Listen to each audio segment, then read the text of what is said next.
Bonjour à toutes et à tous, je suis ravie de vous accueillir sur le module 3 de l'importance des soft skills dans le recrutement, qui va en fait te parler de la définition élargie du besoin de l'entreprise. Vous êtes prêts? Eh bien c'est parti. Donc dans ce module 3, nous allons aborder les chapitres suivants.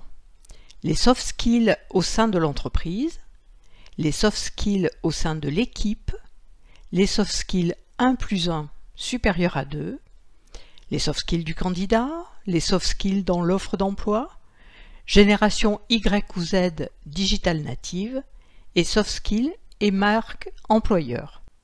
Nous commençons donc par les soft skills au sein de l'entreprise. Donc, l'identification des soft skills dans l'entreprise est primordiale. Pour cela, il est nécessaire de bien identifier les valeurs et les pratiques de l'entreprise en définissant son organisation. Est-elle très hiérarchique, cloisonnée ou au contraire ouverte et collaborative? Son modèle d'affaires, composé de ses activités clés importantes qui génèrent de la valeur, ses segments de clients cibles qui définissent les groupes de clients susceptibles d'être intéressés par son offre, sa proposition de valeur, autrement dit l'offre pour résoudre les problèmes ou satisfaire les besoins des clients cibles, ses canaux, par quel biais, ses relations avec les clients, relations passives ou au contraire le client est acteur, et donc quel est le niveau de personnalisation atteint dans la relation, quel est le niveau d'expérience client mis en œuvre. Ses ressources clés, quelles sont les ressources dont dispose l'entreprise pour créer, délivrer et produire de la valeur, etc., etc. Autrement dit, l'ensemble des composantes qui font la performance de l'entreprise. Et enfin, sa culture que l'on va voir sur la diapositive suivante.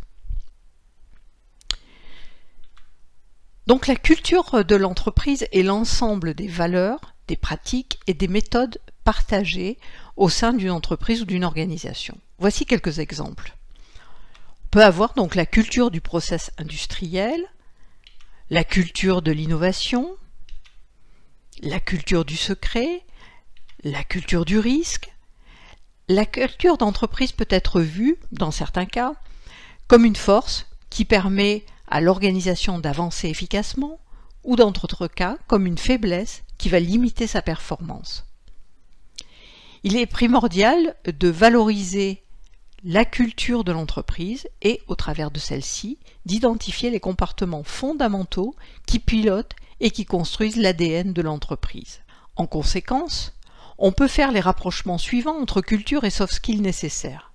Concernant la culture du process, le candidat doit être rigoureux et avoir un bon sens relationnel pour gérer les relations interservices ou interpersonnelles. Concernant la culture de l'innovation, le candidat doit faire preuve de curiosité, d'initiative et de capacité à prendre des risques. Pour la culture du secret, le candidat doit aimer la dépendance, être piloté, être d'un tempérament plutôt soumis. Et enfin, concernant la culture du risque, le candidat doit aimer les défis, maîtriser ses peurs et associer autonomie et responsabilité. La culture d'entreprise se construit dans le temps à partir de la volonté ou la stratégie des dirigeants, les habitudes prises par les membres de l'entreprise, ces comportements sont induits par les dirigeants, les adaptations successives face aux évolutions de l'environnement, les caractéristiques socio-culturelles du lieu d'implantation, etc., etc. Autrement dit, qui on est pour recruter et qui on veut dans son cercle. Donc, c'est qui pour quel ADN. Les soft skills au sein de l'équipe obligent à définir les soft skills existantes ou absentes au sein de l'équipe qui devra intégrer le candidat. Pour citer les principales, les personnes travaillent-elles de manière autonome ou indépendante? Ont-elles des responsabilités importantes ou sont-elles principalement sur des tâches d'exécution? Quel est le niveau d'implication? Rechercher les complémentarités intéressantes et ou indispensables qui seraient un plus pour l'équipe. Associer des personnes structurantes par exemple avec des personnes créatives ou encore des personnes extraverties avec des personnes d'un tempérament plutôt discret. Évaluer la fonction managériale, lister les aptitudes comportementales principales du manager afin de déterminer à l'avance les soft skills du candidat, compatibles avec le style de management.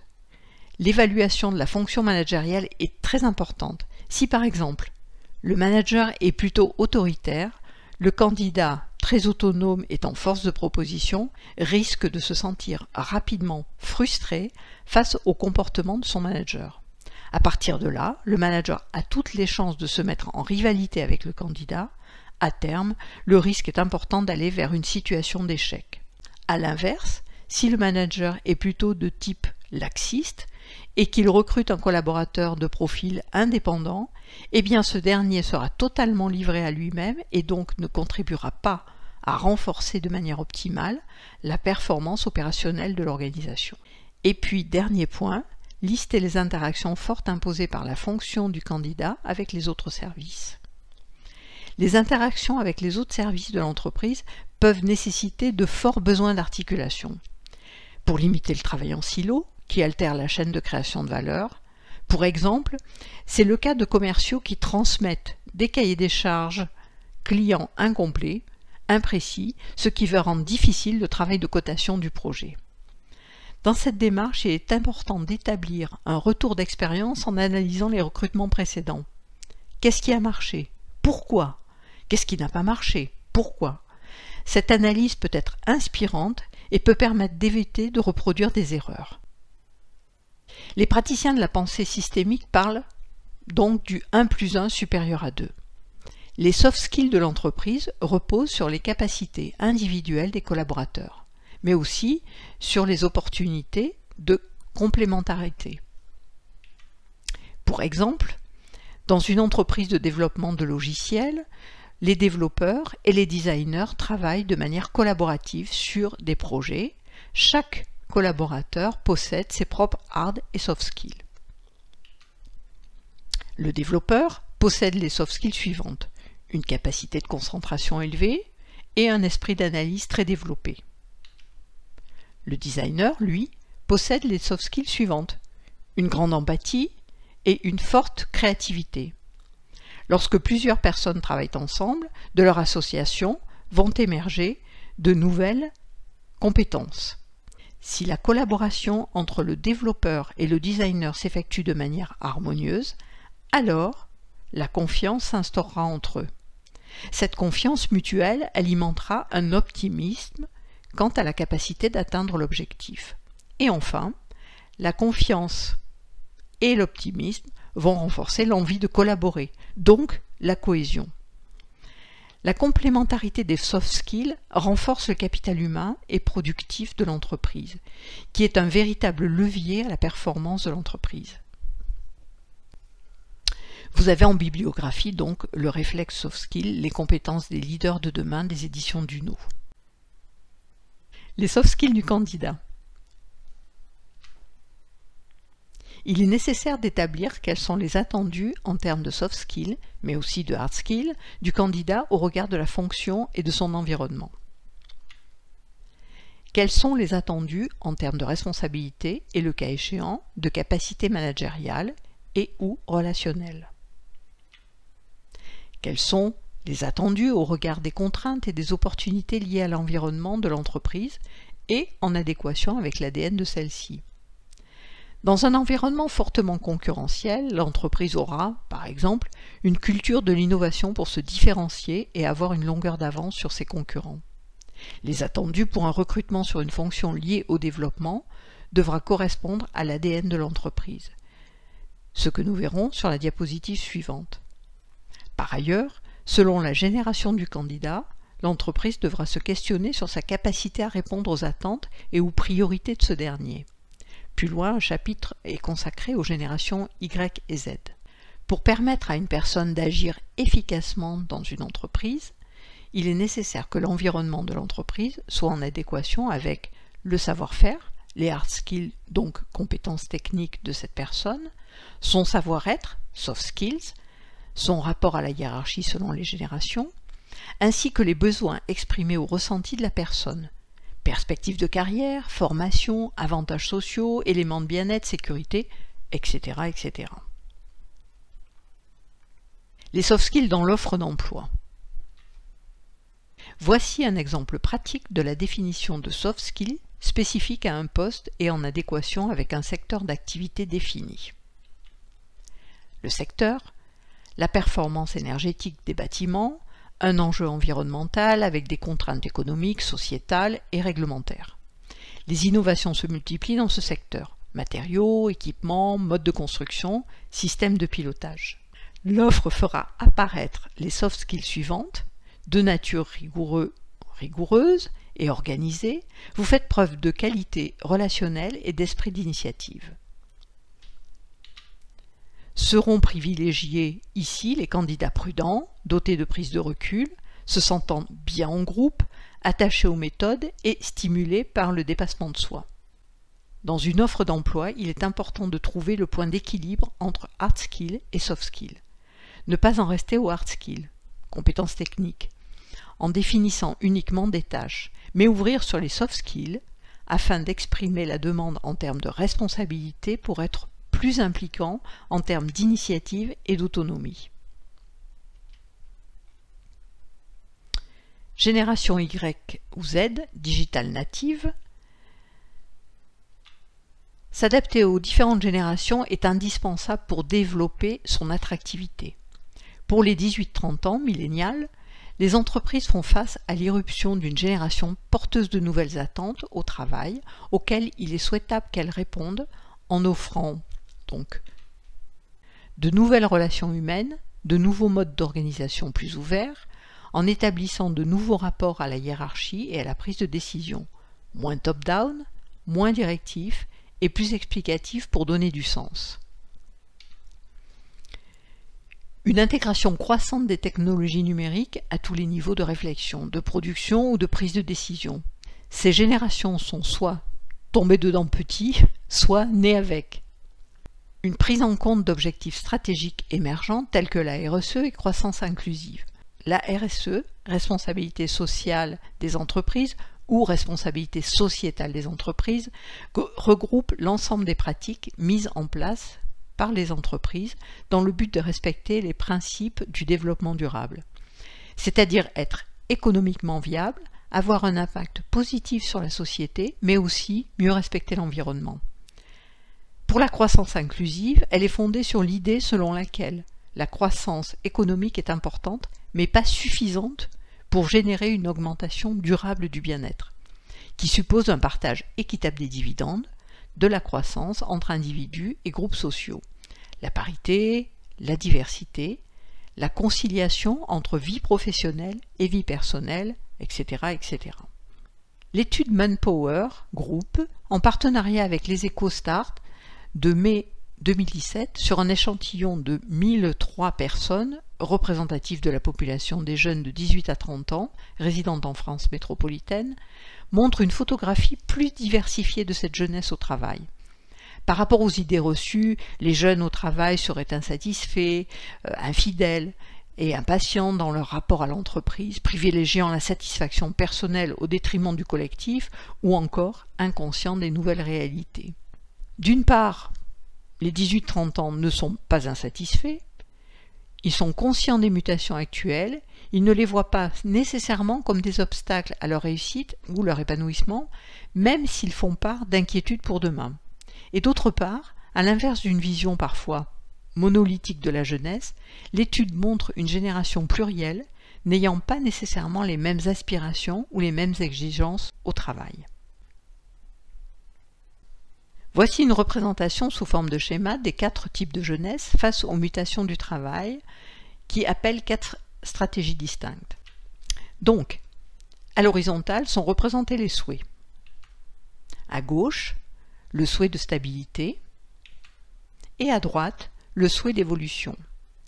Ensuite, à la verticale, la notion de qui doit s'adapter à qui. Au bas du schéma, les salariés devront s'adapter aux attentes de l'entreprise. Et en haut du schéma, les entreprises devront s'adapter aux aspirations des salariés. Concernant les 4 types de jeunesse, les plus fragilisés, pour 28%, plutôt issus de milieux populaires, intégrés au marché du travail, mais souvent avec des emplois précaires et à faible niveau de responsabilité. Eh bien, ils voient davantage le travail comme une source de contrainte. Tout aussi conscients des mutations que les autres, voire même davantage, ils vont, face aux incertitudes économiques, être plutôt dans une recherche de stabilité et en intégrant une entreprise où ils auront un emploi pour longtemps, si possible dans une entreprise stable et à un poste avec des missions bien définies. Pour les pragmatiques, 18%, comme le premier groupe, ces jeunes vont privilégier une entreprise stable, qui fonctionne avec des règles établies, voire une grande entreprise. Pour autant, leur priorité n'est pas tant la stabilité à tout prix que de bien gagner sa vie. C'est pourquoi, même s'ils préfèrent travailler dans une grande structure, plutôt rassurante, ils peuvent voir l'ubérisation comme une chance d'accéder à un métier valorisant. Ensuite, les optimistes exigeants, pour 27%, correspondent plus ou moins à l'archétype de cette génération Y ou Z, conquérante et exigeante pour son avenir. Pour eux, la robotisation et l'ubérisation sont de formidables opportunités. À l'aise dans les nouvelles formes d'organisation du travail et très optimistes pour l'avenir. Ils sont en revanche particulièrement exigeants envers l'entreprise. Celle-ci doit intégrer des valeurs internes fortes, promouvoir l'écoute et l'équilibre entre vie professionnelle et vie personnelle. Ils pensent d'ailleurs que ce sera de plus en plus à l'entreprise de s'adapter aux salariés à l'avenir et non l'inverse. Enfin, ils souhaitent également donner un sens à leur travail et sont perpétuellement en quête d'épanouissement personnel et de projets d'avenir. Et pour terminer, les optimistes flexibles, pour 27%, valorisent fortement le changement et souhaitent intégrer une entreprise évolutive, qui se remet en question souvent, et un métier avec des missions qui évoluent selon les besoins. Ils privilégient davantage l'évolution de carrière et seront moins regardants en termes de bien-être et d'épanouissement au travail. Ils souscrivent, comme le groupe des fragilisés, à l'idée qu'un travail doit d'abord permettre de subvenir à ses besoins et ceux de sa famille. Pour eux, ce sera de plus en plus aux salariés, à l'avenir, de s'adapter aux besoins et aux attentes de l'entreprise, et non l'inverse. Il est important que l'entreprise soit claire sur sa nature. A-t-elle envie de s'adapter ? Offre-t-elle un environnement stable ou à caractère évolutif? Cette bonne compréhension des choses permettra de définir les types de profils les mieux adaptés à la personnalité de l'entreprise. Par exemple, certaines entreprises qui fonctionnent uniquement en top-down recherchent des profils qui soient force de proposition, mais à qui l'entreprise ne laissera peut-être pas la possibilité de s'exprimer. Entre entreprise et salariés, qui s'adaptera à qui? Sur la partie gauche, la comptabilisation des profils qui entrent dans la catégorie, ce sera surtout aux salariés de s'adapter aux attentes de l'entreprise. Et sur la partie droite, la comptabilisation des profils qui entrent dans la catégorie, ce sera surtout aux entreprises de s'adapter à leurs attentes et aspirations. Pour les optimistes exigeants, ce sera surtout aux entreprises de s'adapter à leurs attentes et aspirations à 97%. Dotés d'une bonne maturité émotionnelle, ils voient dans l'avenir de formidables opportunités et sont dans le désir de s'accomplir, aussi bien dans la vie professionnelle que personnelle. Ils sont souvent synonymes de talent, ils ont les moyens de leurs exigences, ce qui peut effrayer certaines entreprises au management pyramidal. Pour 95% des optimistes flexibles, ce sera surtout aux salariés de s'adapter aux attentes de l'entreprise, car leurs deux motivations principales sont l'évolution de carrière et subvenir à leurs besoins et à ceux de leur famille. Pour les pragmatiques, comme leur nom l'indique, ils vont pencher d'un côté ou de l'autre de la balance, selon que leurs attentes soient de bien gagner sa vie, la stabilité, 44%, ou l'innovation comme une chance d'accéder à un métier valorisant pour 51%. Et enfin, Pour les fragiliser, ce sera surtout aux salariés de s'adapter aux attentes de l'entreprise, pour 61%, car ils recherchent la stabilité et souhaitent subvenir à leurs besoins et ceux de leur famille, mais pour 23% encore plus fragiles, ils attendent que les entreprises s'adaptent à eux, pour leur venir en aide, aide sans laquelle ils auront du mal à s'intégrer. Soft skills et marque employeur. La marque employeur, dans quel but ? 52% des candidats estiment que la réputation de l'entreprise est un critère décisif au moment de postuler.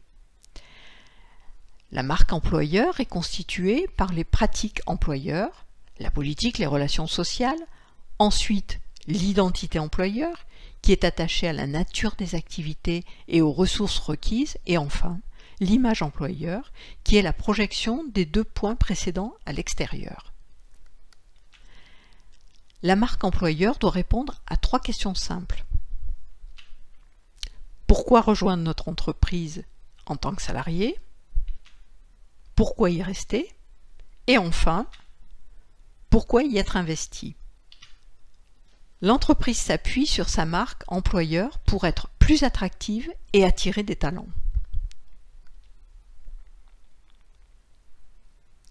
La marque employeur, comment? 2 choses essentielles n'apparaissent pas au bilan de l'entreprise, sa réputation et ses hommes.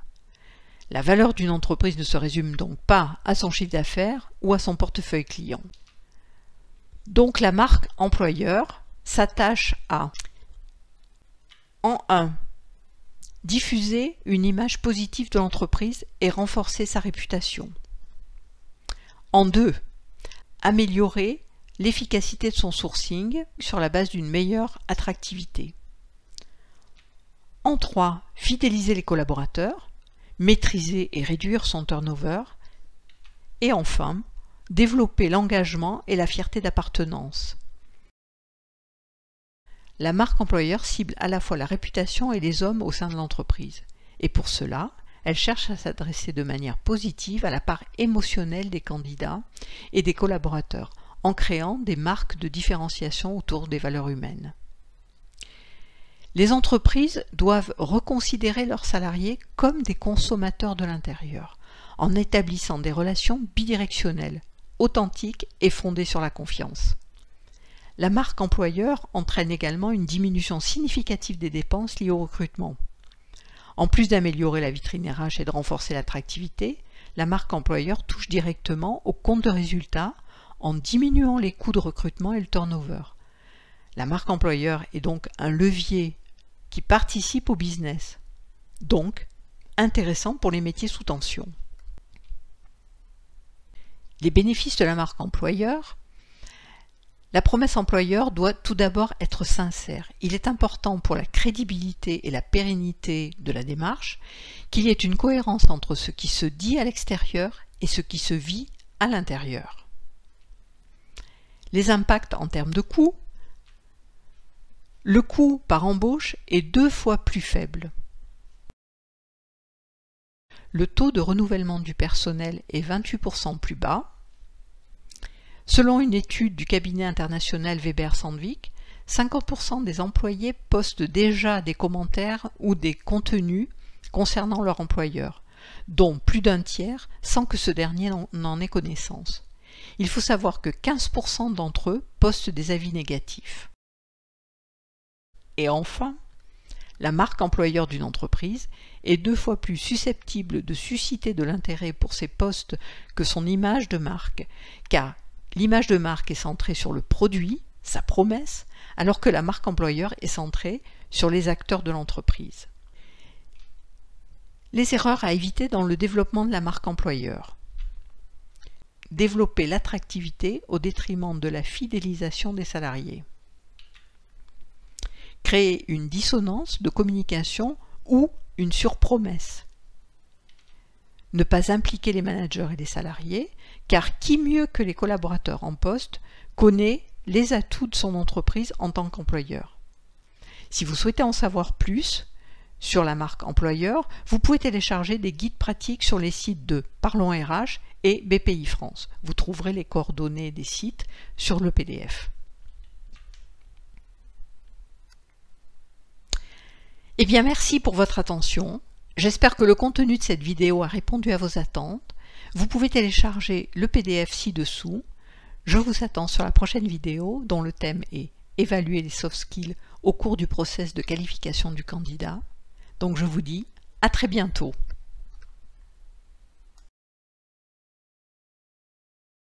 Si la collaboration entre le développeur et les designers l'offre fera d'exprimer moins top-down, plus direct.